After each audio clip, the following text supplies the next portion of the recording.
Pereiname prie sekančio pavyzdžio, kuriame, kaip matote, dar yra kitokia funkcija, tai yra, matome, funkcija yra trupmena, į kurią įeina ir logaritminė funkcija bei paprasčiausia kvadratinė funkcija. Pirmoje eilėje nustatome apibrėžimo sritį. Kadangi logaritminė funkcija apibrėžta tik tai teigiamiems skaičiams, o trupmenos vardiklis turi būti nelygus nuliui, tai apibrėžimo sritis, štai kaip matote, gaunasi dvi tokios nelygybės. Jas įsprendus, suderinus sprendinius, gauname x daugiau už nulį. Ir mūsų intervalas nuo 1 iki a aiškiai patenka į intervalą nuo 0 iki plus begalybės. Skaičiuosime funkcijos išvestinę. Funkcijos išvestinės skaičiavimui naudosime dalybos taisyklę. Rekomenduoju pirmoje šitą taisyklę išrašyti. Taisyklė, kaip matote, yra pakankamai paprasta, kaip ir visos matematikos formulės, o tik paskui skaičiuoti atskirų funkcijų išvestinės. Logaritmo išvestinė ir kvadrato išvestinė. Paskaičiavus šias išvestinės, belieka mums skaitiklį sutvarkyti, tai yra suprastinti, ir jeigu įmanoma, gautą trupmeną taip pat suprastinti. Matome, kad skaitiklėje galima bendrą daugiklį iškelti prie skliaustus, tai reikia, ir suprastinti su vardiklėje esančiu 4 laipsniu, taigi gauti štai tokią trupmeną. Tai belieka rasti kritinius taškus. Tai yra, turėsime spręsti lygtį, funkcijos išvestinė lygi nuliui ir kaip matome, čia yra trupmena, kuri lygi nuliui. Trumpiausias trupmeninės lygties sprendimas yra trupmenos dauginimas iš bendrojo vardiklio nelygaus nuliui. Bendras vardiklis yra aiškus x kubas. Būtinai turime skaičiuoti, koks negali būti x. Padauginam iš x kubo ir gavome elementorišką lygtį su logaritmais. Pastebėsime tokį dalyką, kad x lygu nuliui paverstų šitą trupmeną į neapibrėžtą, nes vardiklis nuliui negali būti lygus.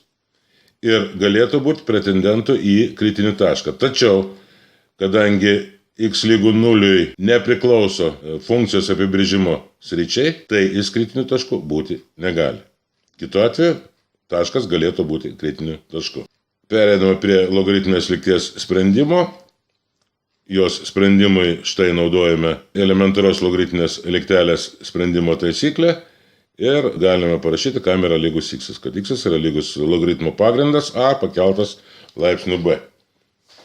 Tokiu būdu gavome ką, kad pagal logaritmo apibrėžimą, nes štai šita taisyklė leidžia x rasti pagal logaritmo apibrėžimą, mes randame x, kuris yra lygus e1 ir apytiksliai suskaičiavę reikšmę matome, kad tas taškas priklauso nurodytam intervalui.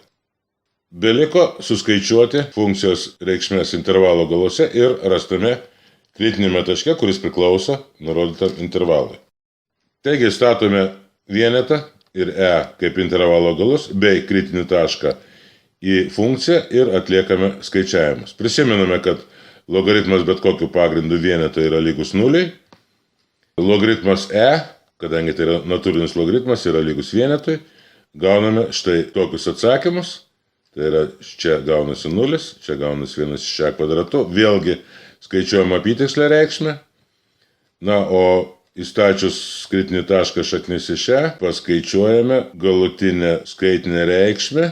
Ir štai šitoje vietoje mes naudojamės vieną iš logaritmų taisyklių, kurią priminsiu.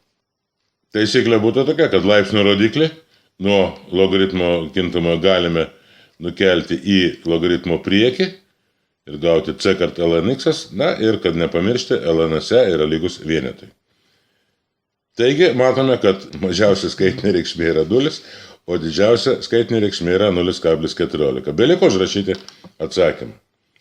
Vadinasi, maksimumo intervale nuo 1 iki e turime taške e, tai yra funkcijos reikšmė taške, kurio rašome tikslę reikšmę, 1 iš e kvadratu.